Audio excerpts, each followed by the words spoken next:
फौजी कहानी में मेरे साथ हैं कर्नल बीएस खत्री जी, जिनको 1965 में 4 गोलियां लगी थी। तो मैं इनसे बात करके उस समय की कुछ बातें इनसे कोशिश करूंगा जानने के लिए कि वो कौन सा ऐसा पल था और किस विषम परिस्थितियों में इन्होंने वो लड़ाई लड़ी थी।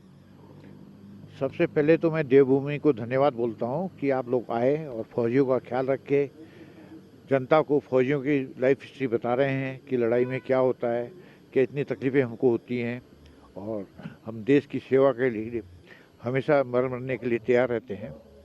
मैं colonel Bhupendra Singh Khatri, 5th battalion the 4th Gorkha. उस वक्त मैं यंग ऑफिसर था, 2 साल की मेरी सर्विस हुई थी। अचानक हमको सांबा बॉर्डर से शालकोट सेक्टर के लिए मूव करना पड़ा और हमने 6 दिसंबर को बजरागढ़ी शालकोट एक्सेस में अनुला पोस्ट था पाकिस्तान का, पहला वो कैप्चर किया। उसके बाद बजरागढ़ी में भी हमने कब्जा कर लिया। उसमें टैंक के उससे मेरे को एक साथ एक बस लगा, उसमें 4 गोलियां मेरे बाएं उसमें लेफ्ट पेल्विस में लगा, जो कि पेट से बाहर निकल गई। मुझे 2-3 मिनट तक तो पता नहीं लगा, पर जब मेरे को पैर में कुछ ठंडा ठंडा हुआ, मैंने हाथ से ऐसे देखा, सुबह सुबह का टाइम था, तो मैंने कहा ये क्या है।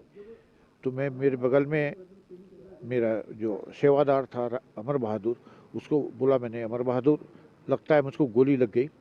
और मैं उसने कहा आप चल सकते, मैंने पैर उठाया तो मैं गिर गया। अब वहाँ पे उनका हैवी फायर था, हमको हुक्म मिला विड्रॉ करने के लिए। तो मेरे साथ जो सिपाही साथी थे उन्होंने कहा साहब आपको तो हमने ले जाना है।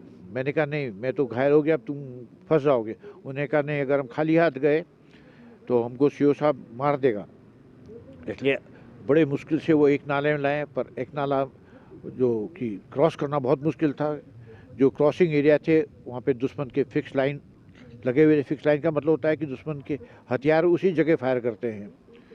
बड़े मुश्किल से वो लाए और एक जगह से क्रॉस करने लगे। तो फिट आदमी तो क्रॉस कर सकता था, पर मैं नहीं कर सक रहा था। तो मुझे जो उठा के ला रहे थे, वहाँ पे साइड में फिर एक तोप का गोला गिरा और मेरे को जो ला रहा था वो उससे घायल हो गया और मैं भी हूँ। पर हम अपने प्लेन एरिया में आ गए थे और तब तक हमारा दूसरा प्लाटून जो हमको कवर कर रहा था, उसके फायर से हम आगे बढ़े। एंड जब तक मैं अपने बेस पे पहुंचा, मैं आधा अनकॉन्शियस हो चुका था। मेरे पेट की पूरी आंत वगैरह सब बाहर आ गई थी। तो आपने देखा कि भारत माँ की रक्षा करने के लिए एक जवान ने किस तरह से अ, अपनी पूरी ज़िंदगी दांव पे लगाते हुए 4 गोलियां खाई, बावजूद पीछे नहीं हटके। कैमरामैन विवेक के साथ मैं महेश्वर सिंह।